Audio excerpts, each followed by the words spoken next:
nous parle. Chaque jour, Charles et Carole vous présentent la leçon de l'école du sabbat.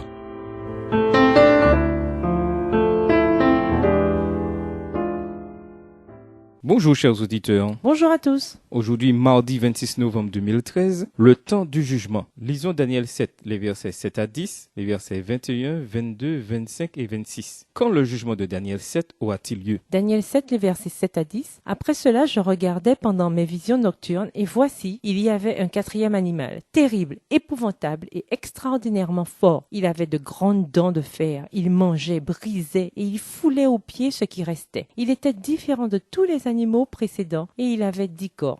Je considérais les cornes, et voici, une autre petite corne sortit du milieu d'elle. Et 3 des premières cornes furent arrachées devant cette corne, et voici, elle avait des yeux comme des yeux d'homme, et une bouche qui parlait avec arrogance. Je regardais pendant que l'on plaçait des trônes, et l'ancien des jours s'assit. Son vêtement était blanc comme la neige, et les cheveux de sa tête étaient comme la laine pure. Son trône était comme des flammes de feu, et les roues comme un feu ardent. Un fleuve de feu coulait et sortait de devant de lui. 1000 milliers le servaient, et 10 000 millions se tenaient en sa présence. Les juges s'assirent et les livres furent ouverts. Verset 21. Je vis cette corne faire la guerre aux saints et l'emporter sur eux. Verset 22. Jusqu'au moment où les anciens du jour vinrent donner droit aux saints du Très-Haut, et le temps arriva où les saints furent en possession du royaume. Verset 25. Il prononcera des paroles contre le Très-Haut, il opprimera les saints du Très-Haut, et il espérera changer les temps et la loi. Et les saints seront livrés entre ses mains pendant un temps, d'un temps et la moitié d'un temps. Puis viendra le jugement, et on lui ôtera sa domination qui sera détruite et anéantie pour jamais. À la fois dans la vision et dans l'interprétation de l'ange, il y a jugement ou réponse divine suite à l'arrogance de la petite corne. Jugement dont le point culminant est le transfert du royaume au sein de Dieu. D'après la Bible, le jugement se produit à une époque où la puissance de la petite corne est toujours d'actualité. Daniel 7, les versets 8 et 9. Sa domination lui est retirée seulement après que le tribunal a prononcé son jugement. Puis, quand toutes les procédures judiciaires ont pris fin, tous les royaumes terrestres sont détruits. Daniel 7, verset 26. Manifestement, le jugement se produit avant le retour du Christ. Il s'agit d'une instruction du jugement qui commence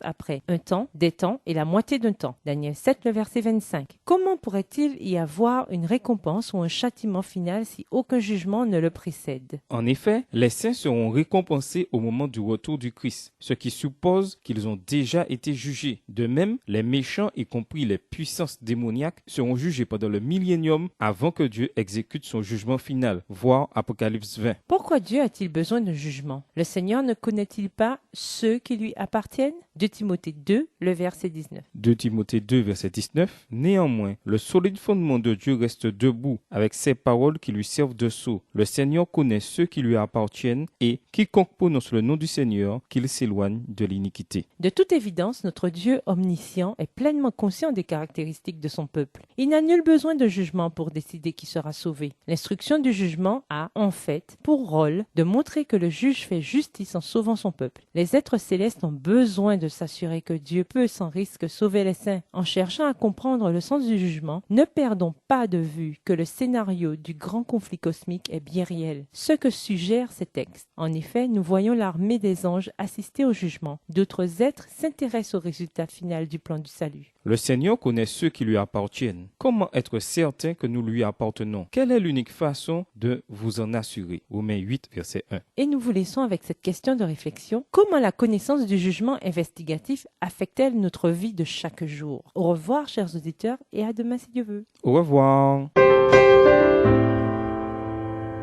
Dieu nous parle. C'était Dieu nous parle, présenté par Charles et Carole.